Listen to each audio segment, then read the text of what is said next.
अस्सलामुअलैकुम। आज के इस वीडियो में हम kinetic molecular theory of gases पर बात करेंगे।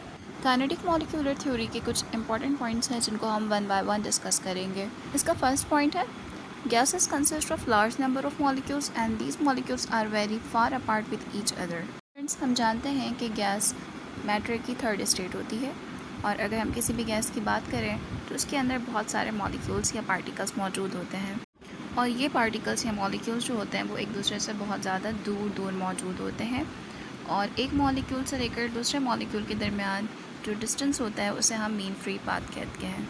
सेकेंड पॉइंट है इसका, the molecules are in continuous motion but in random directions. यानी ये जो मॉलिक्यूल्स गैसेस में मौजूद हैं ये कंटिन्यूसली मूव कर रहे होते हैं और किसी भी टाइम पर ये रुकते नहीं हैं, लेकिन इनकी जो डायरेक्शन होती है वो फिक्स्ड नहीं होती। ये स्ट्रेट लाइन में मूव कर रहे होते हैं लेकिन रैंडमली, यानी कि कभी नॉर्थ से साउथ, साउथ से ईस्ट, ईस्ट से वेस्ट, किसी भी डायरेक्शन में मूव कर सकते हैं, तो कोई फिक्स डायरेक्शन नहीं होती इनकी। इसका थर्ड पॉइंट है the molecules of the gases collide with each other as well as with the walls of container and exert some pressure. यानी जब गैसेस के मॉलिक्यूल्स रैंडम डायरेक्शंस में मूव कर रहे हैं तो ये आपस में भी टकरा रहे होते हैं और साथ साथ जो है वो इस कंटेनर या वेसल में इनको रखा गया है उसके साथ भी ये टकराते हैं, कोलाइड करते हैं। फोर्थ पॉइंट है their collision is perfectly elastic collision. Elastic collision एक ऐसा कोलिजन है जिसमें कहते हैं कि एनर्जी जो है वो वेस्ट नहीं होती बल्कि सारी की सारी एनर्जी जो है वो ट्रांसफ़र हो जाती है।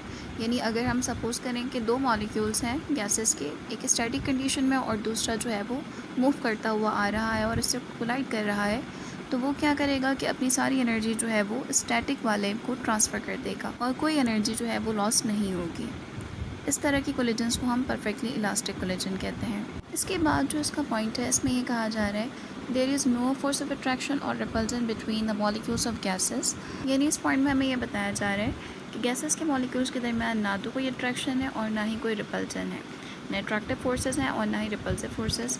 हालांकि ऐसा होता नहीं है और इस पॉइंट को जो है वो फॉल्टी अजम्पशन भी कहते हैं, यानी इस पॉइंट को एक्सेप्ट नहीं किया जाता। और ऐसा इसलिए होता है क्योंकि गैसेस के मॉलिक्यूल्स के दरमियान फोर्स ऑफ अट्रैक्शन मौजूद होती है और सिर्फ आइडियल गैसेस में यह सपोज किया जाता है कि इनके दरमियान कोई अट्रैक्टिव फोर्सेस या रिपल्सिव फोर्सेस मौजूद नहीं होती। इसका लास्ट पॉइंट हमें यह बताता है the average kinetic energy of the molecules is directly proportional to the absolute temperature. तो सबसे पहले तो हमें ये पता होना चाहिए कि एब्सोल्यूट टेम्परेचर क्या होता है। ये टेम्परेचर जो है एक्चुअली एग्जिस्ट नहीं करता, यानी अब तक दुनिया ने इस टेम्परेचर को अचीव किया ही नहीं है। ये मिनिमम टेम्परेचर है जो कि जस्ट इमेजिनरी है। एब्सोल्यूट टेम्परेचर या एब्सोल्यूट ज़ीरो -273 डिग्री सेल्सियस या 0 केल्विन को कहते हैं और इस टेम्परेचर पर कोई भी गैस जो है वो आइडियली बिहेव करने लगता है। स्टूडेंट्स, हमें पता है कि दो तरह के गैसेस होते हैं, ideal gases and real gases. Real gases के बारे में तो हम जानते हैं काफ़ी सारे गैसेस हैं, जैसे कि हाइड्रोजन है, नाइट्रोजन है, ऑक्सीजन है जो कि हमारे एटमॉस्फेयर का हिस्सा है और इसके अलावा भी बहुत सारे गैसेस हैं, carbon monoxide, methane gas, methane gas. ये सारे गैसेस रियल हैं जिनके बारे में हमने सुना है, हमने पढ़ा है, लेकिन आइडियल गैस ऐसा कोई गैस अब तक डिस्कवर हो ही नहीं सका क्योंकि ये एग्जिस्ट नहीं करता। तो अगर हमने ये टेम्परेचर जो है वो अचीव कर लिया तो हम कह सकते हैं कि गैसेस जो है वो आइडियली बिहेव करने लगेंगे। काइनेटिक एनर्जी जो है वो हाफ mv² के इक्वल होता है और हम ये कह रहे हैं कि half mv² is directly proportional to absolute temperature. अब हमें पता है कि मास जो है वो एक कांस्टेंट क्वांटिटी है, जबकि यहाँ पर वेरी करने वाली क्वांटिटी वेलोसिटी है। तो अगर हम टेम्परेचर राइज़ करते हैं तो इससे डायरेक्टली जो इफ़ेक्ट पड़ेगा वो वेलोसिटी पर पड़ेगा और स्क्वायर टाइम पड़ेगा।